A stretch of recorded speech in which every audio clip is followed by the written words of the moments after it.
afternoon, friends. Stephen ben-Nun here with Israeli News Live. Today is August the 2nd, 2025, and this world is really starting to get pretty crazy.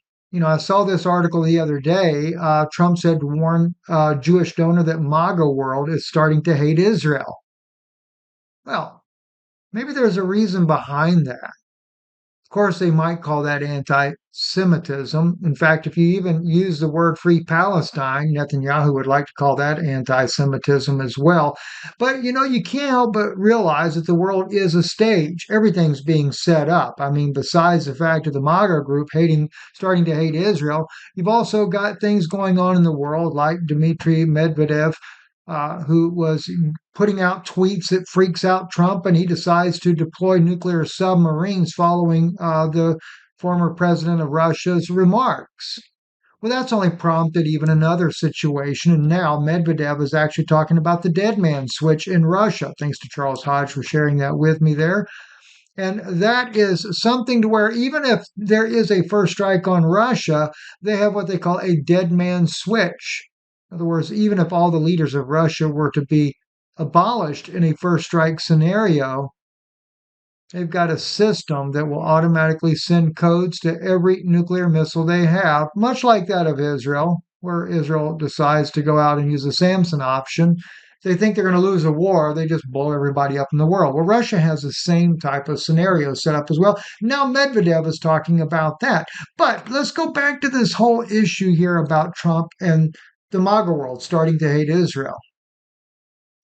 I decided to go back to the beginning of October the 7th, that horrifying event that left so many Israelis dead, kidnapped, and many more with questions that never got answered. Instead, Netanyahu took Israel into a war that has led to now what is considered to be genocide by many people around the world, even inside of Israel. Even Mr. Grossman, one of the latest ones there, I'm not sure if I have his information up on my screen at this point now or not. Mr. Grossman, who is a very well-known author in Israel, has now joined the ranks in calling Gaza a genocide. But there are growing numbers, according to Aaron Zeev here, who is showing inside of Israel constant protests that are happening inside the country there. This is hundreds of Israelis standing on the beach there in Tel Aviv holding posters of dead Palestinian children or starving Palestinian children here, as they show here in this depiction here. More and more Israelis are starting to make a stand for the evils that are happening in their own country. It kind of reminds me, though, I went back and I began to look up some information that I had. This was one of the very first documents that I ever released here, where I'd gotten a letter from a former IDF member who served in the Israeli military there, and said that in this written statement here that was sent to me, and this is what was sent to me. I received this report from a source I believe is credible. And that was a very good friend of mine that sent this to me. Turn off the controlled propaganda, use the brain God gave you, and draw your own conclusion. And this is what the report said. It's worse. There was a stand-down order to the now erased Gaza division. Guys, remember that? The murderous farce started at 0400 and not 0630. It took the murderous zombie horde no less than an hour to get to towns. No Israeli Air Force action for at least 6 hours while the hordes freely came and went unbothered and freely through the border checkpoints. The Navy wiped out, and the sea incursions, guess they didn't need intelligence to stop the murderous feces. Well, the guy that's writing this clearly is against what's happening with Hamas, which anybody in their right mind would be, as I was as well. But it's this stand-down order that what we reported, and I'll come back to this report here in just briefly here in a moment here, but you guys remember where I shared with you this young man right here as he's speaking to the Knesset about that stand-down order. 6:30 in the morning, October the 7th, you're at the outpost, right? אצלנו ה7 באוקטובר מתחיל לפני 6:30. I was a soldier in the mortar platoon in the Golani Brigades, the 13th Battalion. That night myself, I'll turn down the volume so it doesn't cause a problem here for us. Hang on. Yotam Saru, my sergeant, Tamar Ben Yehuda, may he rest in peace. The three of us were pulling an all-nighter. The Sabbaths on the holidays, we let ourselves pull an all-nighter until the dawn stand too. And you know, we in the mortar platoon have the time to sleep until the next stand too. So at 5:20 a.m., we're sitting by the radio. So as soon as to wake the radio operator, so as not to wake the radio operator, sorry, and my deputy commander, near Bonefield, who was also seriously injured, and thank God he survived. He actually says Baruch Hashem, okay, which means blessed is the name, suddenly gets on the radio with a strange message. All stations, I don't know why, I don't know how, something along those lines. No patrol on the fence until 9 a.m. What time was this? 5:20 in the morning. Now, this is actually playing. I'm going to play it in Hebrew so you can hear it.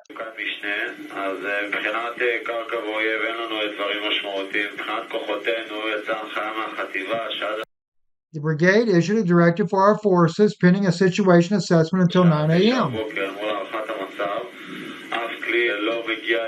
No vehicle is to approach Burma. I say again, until 9 in the morning, pending the situation assessment.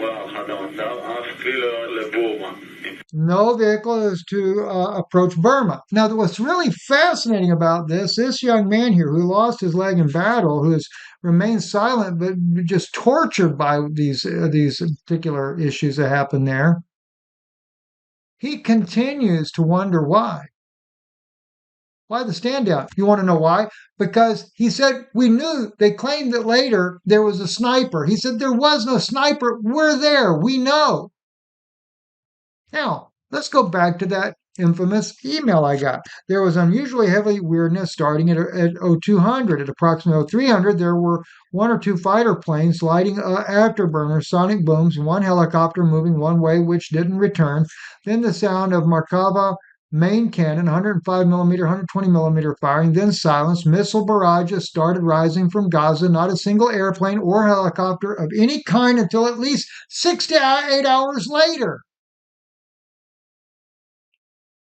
Probably no less than 5,000 missiles ongoing from Gaza by 0800. This matches foreign media reports, he states. Al Jazeera Arabic was showing live-streamed operations of the zombie horde uniformed terrorists overrunning the Gaza division unopposed. One drone with a bomb blew up Markava and crew was dragged out and mutilated. None of the soldiers seemed to be armed. The enemy took 4 completely undamaged Markavas unopposed. They took some mutilated Jewish survivors of the massacre of the Gaza division right back across the border through the regular, totally unmanned checkpoint, some of the vehicles and some being dragged on foot. From some of the footage, it was obvious there were European-looking men, blonde and pale-skinned with military haircuts, first-rate equipment, and military-bearing wearing beige COVID masks helping move prisoners across the unmanned checkpoints. You don't believe it? Let's take a look at some different footages that I have here for you. This is I-24 News, right? Let me just see if I can back it up just a little bit here. By the way, this is one of the bases close by. I think this video was put together as a documentary put together by, gosh, I've seen the guy's name earlier. I don't know where. Oh gosh, no, it's not there. I don't remember where it's at. Maybe it'll pop up in here, but I have seen. Anyway, let's play this clip here. Made by Hamas. The plan is to flatten Gaza. Let's talk the truth. These 2 Israeli army veterans are mad, and they say Israel's defenses should have stopped the invaders. Let's look at these supposedly impenetrable border defenses that they are talking about, shall we? The wall is steel-reinforced concrete, 20 feet high and 22 miles long. In front of it is a minor fence, and behind it is a $2 billion electrified steel fence. Every few hundred yards there are machine gun turrets, patrolled 24/7 by soldiers, all of it backed up with an array of devices for detecting anyone approaching the fence. These devices include radar systems with cameras that cover the entire territory of the Gaza Strip, night vision cameras, of course, a system of lasers for detecting movement, super high-def cameras that can see faces close up from 6 miles away. The cameras are located atop surveillance towers. Many of these cameras are mounted in balloons, allowing the spotters to see deep into Hamas's backyard. A small army of spotters monitor these cameras. And by the way, these spotters were murdered. 15 of these girls were murdered. We're going to get into that in just a moment here. One thing I wanted to point out, though, is he's showing you these this advanced surveillance system that Israel has there. You know, like I've told you guys before, I know firsthand. I was in a suicide bombing in 2004. I know how fast Israel can respond. 6 to 8 hours later, no way. It's just not possible. Let's move on. The cameras send a picture of any intruder to the spotters, who then send the information. And by the way, these machine gunners that you saw on the wall that were built into that concrete wall there, those are done remotely. Information to the soldiers who operate the machine gun towers by remote control with devastating effect. These machine gun turrets should have exterminated the Hamas invaders when they first approached the fence. But the soldiers manning them had been evacuated before the attack on the morning of October 7th. All except the soldiers manning this one. Accidents happen, I guess. The whole perimeter is patrolled 24 hours a day on the ground, including tanks, and from the air, of course. And backing this whole system is a battery of 28 Apache helicopters, capable of flying 200 miles an hour, firing 600. Now, with those helicopters, let me take you to a video that I did. Actually, I had to find a video of a video that I did because, let's see here. Let me find the right one in here. I know I've got it in here somewhere for you. But this is where I was covering it myself with Jonathan Pollard and what Jonathan Pollard had to say about the helicopters. Of course, Jonathan Pollard, he's been very nasty about what he would do to the families. He talked about a gag order and put them in prison if they even dare speak out. Listen what he said about the helicopters on October the 7th. Reasons why this happened on Simchat Torah. Why it was that it took 6 hours for any reaction to occur when the Army and Air Force bases were within earshot of what was going on. I have friends who were helicopter pilots, attack pilots, who were sitting in their cockpits, ready to take off, fully loaded, ready to stop them at the fence. And they didn't get their orders for 6 hours. They were ready for 6 hours. Jonathan Pollard tells you right straight up about what happens. Isn't that interesting? Well, it gets more interesting. Explosive Let's take a look here. machine active on the morning of October started. The reporting on the breach of the fence. They did, and it's documented. From the very start of the attack, the balloons allowed these spotters to see the pickups. Now, when we look at these spotters, here's a good example right here from NBC News. This young lady here, now she was not there the day that it happened. She got the survivor's guilt there. But listen to what she has to say about this here. Was an observer with the Israeli military unit 414, tasked with watching the border with Gaza. All of the observers were young women doing their mandatory military service, newly minted soldiers with almost no experience. Leading up to October 7th, you started to see things that looked suspicious. What were you seeing? There was a combat patrol in the sector with 10 trucks of terrorists, and they observed the gates in our fence. Our forces there, scanning and talking amongst themselves. We literally saw our tank with them. a fake tank they were using to train to kidnap soldiers. They were actually practicing scenarios that happened on October 7th. She said the observers passed their reports up to their commanders, but no one did anything. And not just once. She says they were repeatedly ignored. No one updated me. No one told me, Roni, what you reported is being handled. Now, I want to show you, though, what she's actually talking about. When she says that they were doing these, let me see here, I've got it in here somewhere here. I think this is it here. Let me just look and see. Yeah, this is it right here. This is some of the video footage from where Hamas was actually practicing this. I'm gonna change the playback speed. I keep meaning to do that because a little bit faster. That way there it's less likely to be flagged.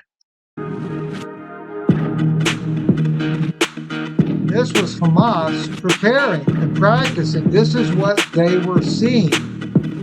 They were practicing. Look at this. Blowing up fences.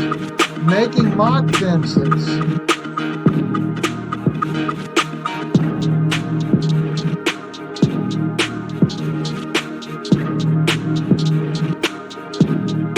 So when they say they were watching and could see these things going on, she's not kidding. She's very serious about what she saw. And let's go back to that NBC clip there.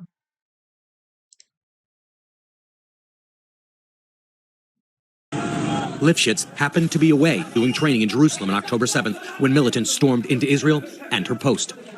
15 of her fellow soldiers no one wanted to listen to were killed. 7 more were dragged into Gaza as hostages. 5 are still held captive. Lifshitz wrestles with the guilt of having survived. I laugh, joke, and seem happy and go out. But my heart is broken, black. There's no soul. Nothing. Lifshitz and other surviving observers, known in Israel as the Watchtower Girls, have testified to a civilian committee about problems with surveillance equipment on their base and repeated the allegations that their warnings were ignored.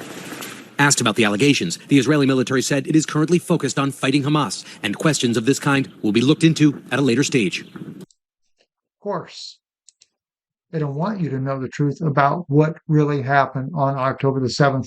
Now, in this documentary, this guy here really puts together a very interesting clip here, and I'm going to try to find that real quick for you. Let's see. Right now, as a citizen, explain to me how the army didn't know it and they didn't come to help those people? Hamas began launching rockets before sun arms from Israeli intelligence. There's much more to this story, and decisions not alerted or evacuated. One of the first things they learned, however, was the fact that detailed plans and all sorts of training videos had been posted online in the weeks before the attacks. A plan that, as we discovered, and those type plans definitely were always being promoted everywhere. It was John Hanke, I'm sorry, that's who actually put together that documentary. I want to make sure I had that up there for you. This also, though, IDF ignored female soldiers' warnings pre-October. This is on Hannibal and Company. Listen to a little bit of this clip right here. You'll find it very interesting. Parents are very upset about this, and these.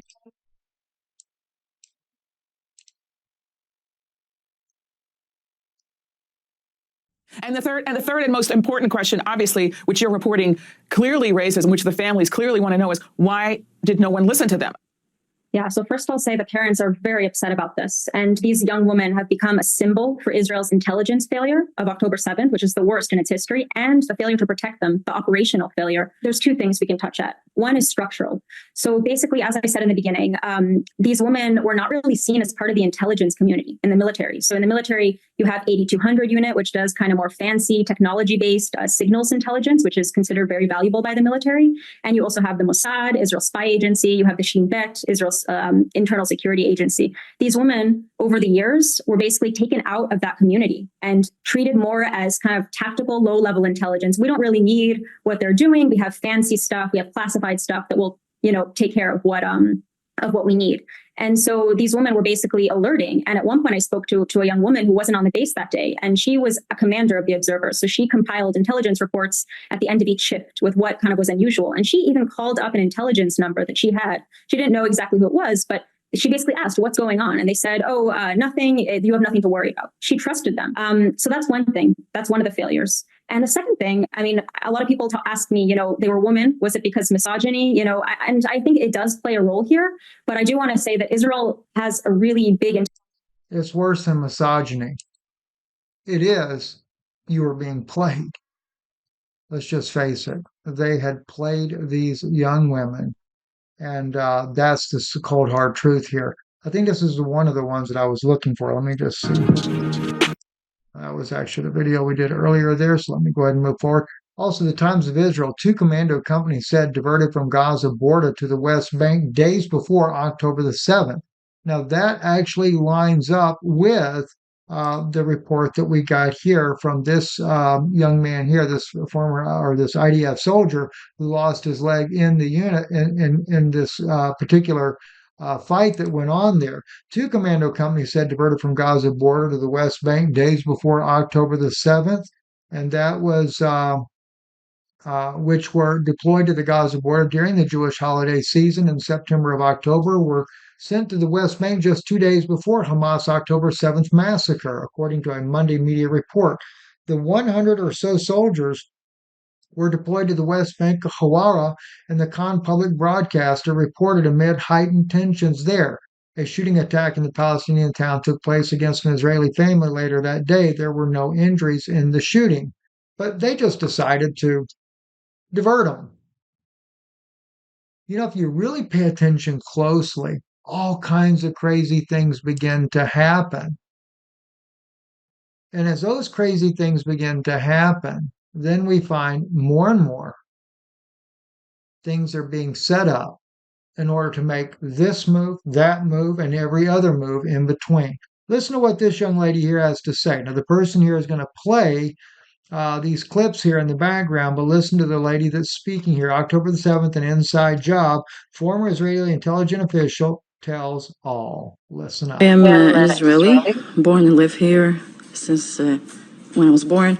I was serving in the army in a certain unit. I know all of the things and all of the narratives that are spoken, especially about that day. And when I came to the conversation, we were talking specifically about that day. I want to say one thing, and this is very important. What happened on the 7th of October? I just want to explain a little bit the geography of that place.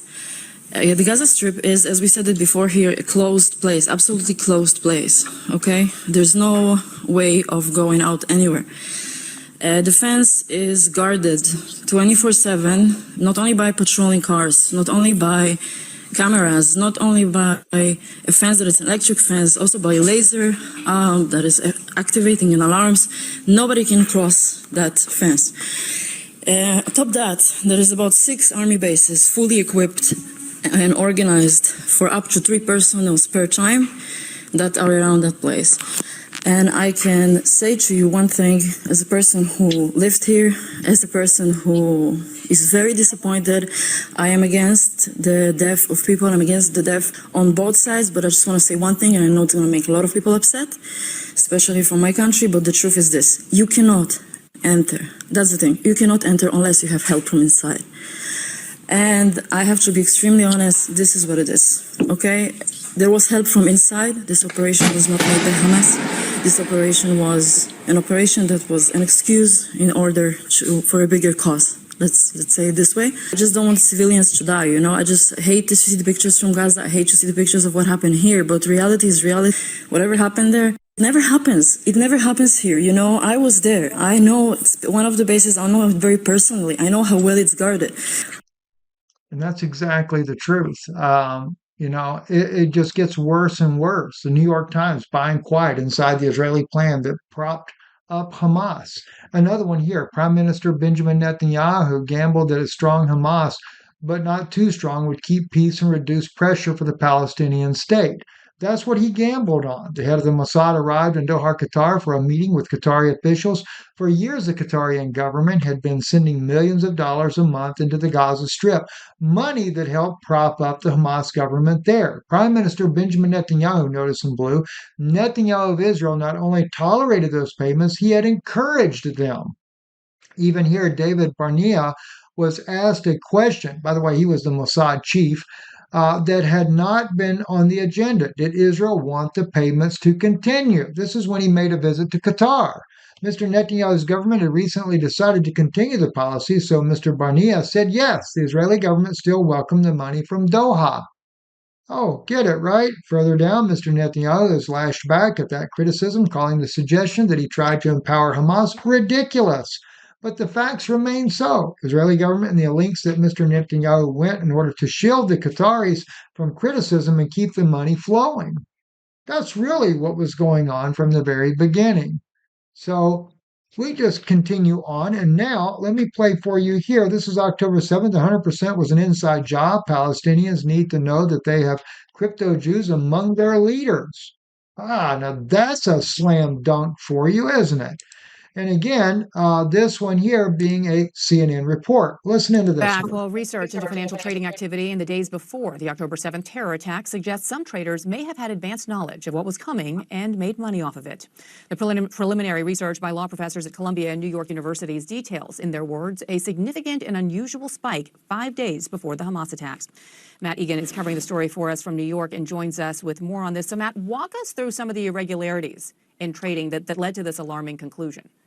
Yeah, Bianna, this research is shocking. So what happened is the professors, they went and they sifted through the trading activity in the days before the October 7th attack. And what they found was startling, a spike in bets against the value of Israeli companies.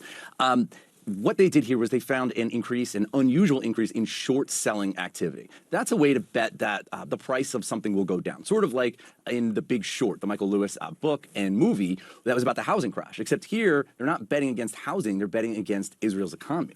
And so they found this unusual short selling activity, not in one place, but in multiple places, including a popular ETF, the MSCI Israel ETF. That's essentially a way to bet on Israel's economy, as well as options trading and dozens of Israeli.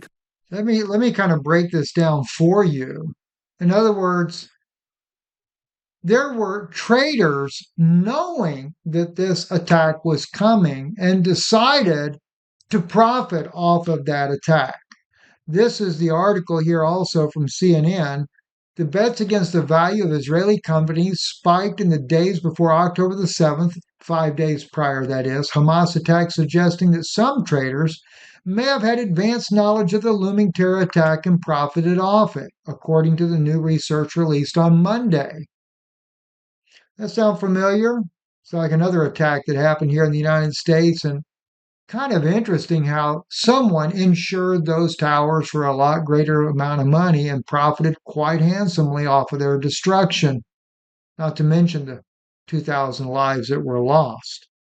The preliminary research, which hasn't been peer-reviewed, is from law professors at Columbia University and New York University, details a significant and unusual spike 5 days before the attacks and a short selling in the most popular fund linked to Israeli companies. Short selling is a way to bet against the value of a security.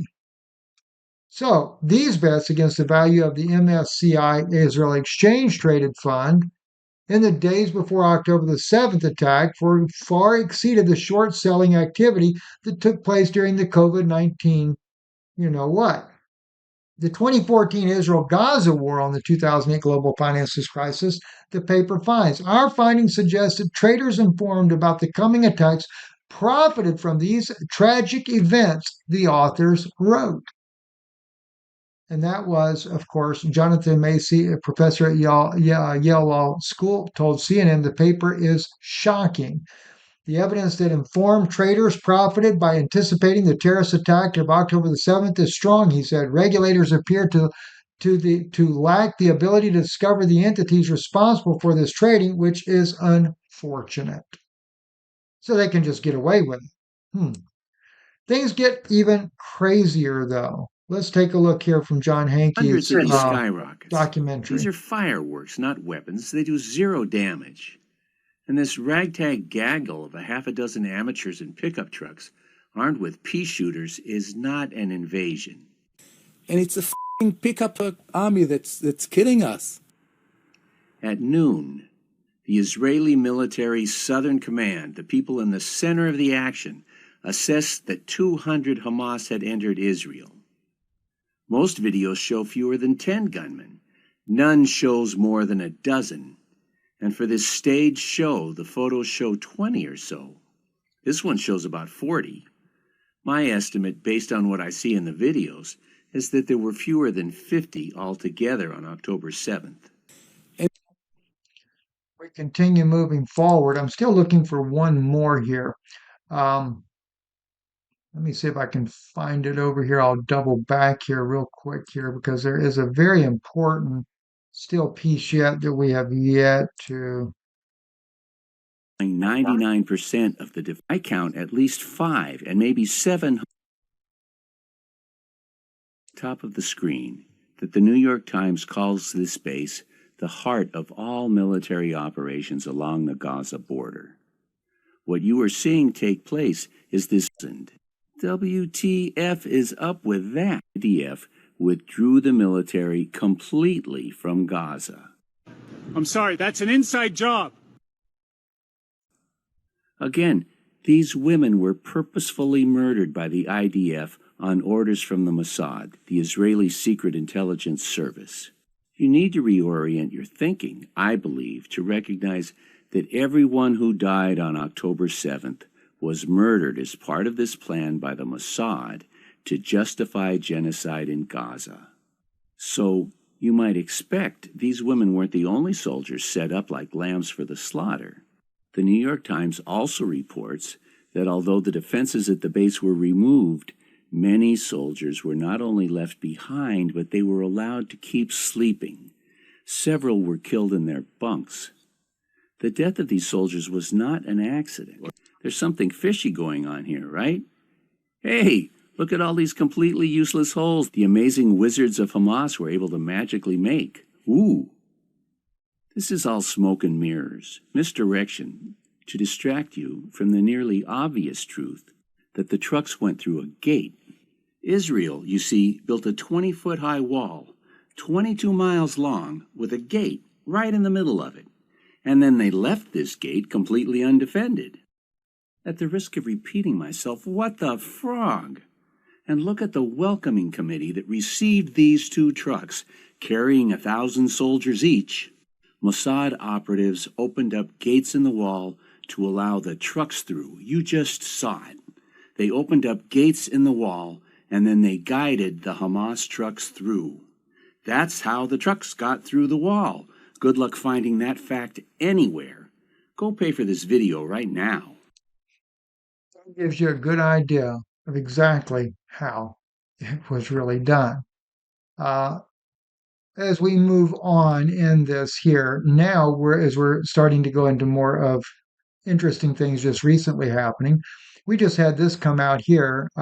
Tonight, we killed nearly 100 Palestinians, and no one cares. Because the world has grown used to the idea that 100 Palestinian lives can be erased without a consequence. That's what's in this.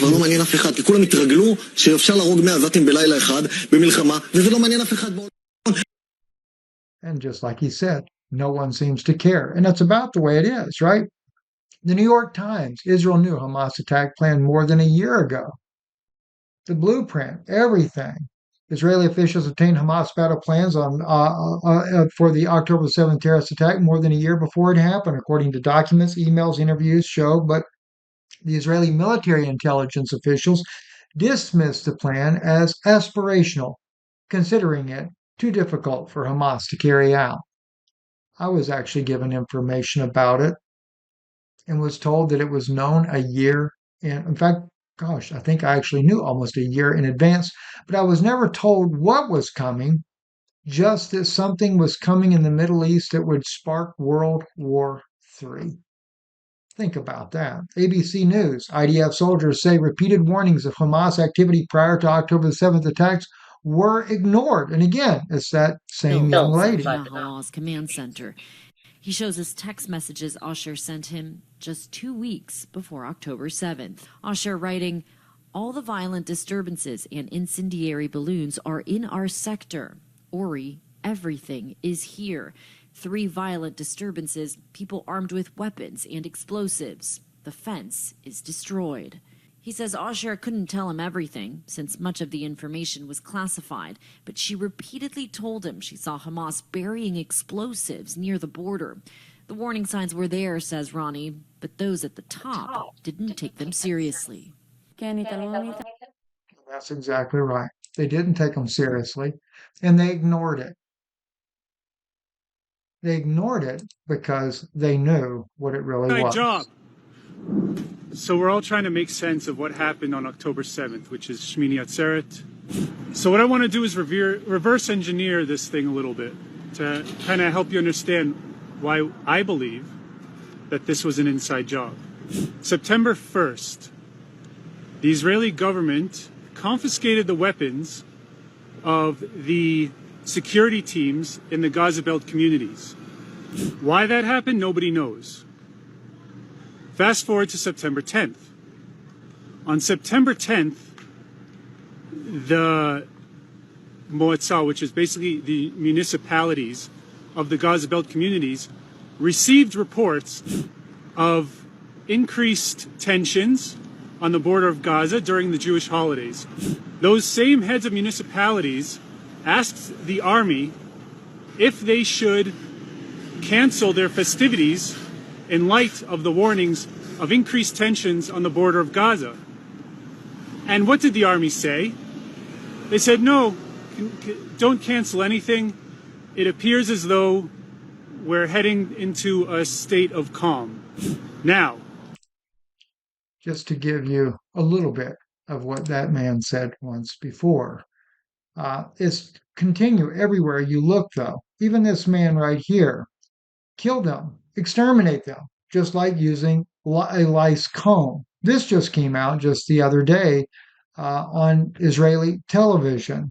Listen to what he has to, we'll read the subtitles anyway. עם האויב הזה זה פשוט כמו עם מסרק של קינים, פשוט להרוג אותם, פשוט להשמיד אותם, ולא להתייאש מהעבודה, לא להתייאש מהקולות, וגם לא להתייאש מקמפיין הערבה.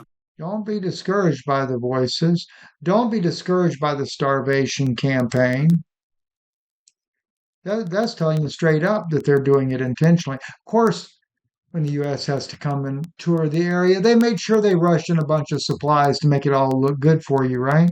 All good for American consumption. Former Gaza contractor says Israeli soldiers were ready to shoot starving children. And that's exactly what they did. We just shared that with you the other day about the little boy that was shot and killed after he gave him a little bit of food. So these are the type things. And I'll leave you with the last one here. Mr. Yosef Mizrahi, who said the October the 7th was an inside job. Another one that I shared with you. Sure, it's an inside job, for sure. Don't be foolish that all of a sudden they broke in 15 different places in the fence and nobody showed up for 8 hours. No intelligence, no radars, no police showed up, no army showed up, nobody came, no Air Force. It takes 3 minutes for an helicopter to come from a base into the border. 3 minutes. I was in the Air Force. F-16 in 1 minute is up. From the minute there is a siren, in 1 minute the F-16 is already up, ready to shoot anyone. An helicopter is faster, right away.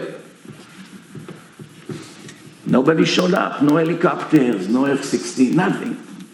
Has to be an inside job. These lefty liberals are the big enemy. I've been saying it for more than 20 years. Of course, he blames it on the leftists inside of Israel. I'm Stephen Ben-Nun. Thank you for the support of our broadcast here. We can't do it without you. We do appreciate it tremendously. Good evening. Our address, of course, right above my head, P.O. Box 956, Prosper, Texas. I think that zip code is 75078, something like that, but you'll see it above my head. Thank you, and God bless you. Thank you for listening.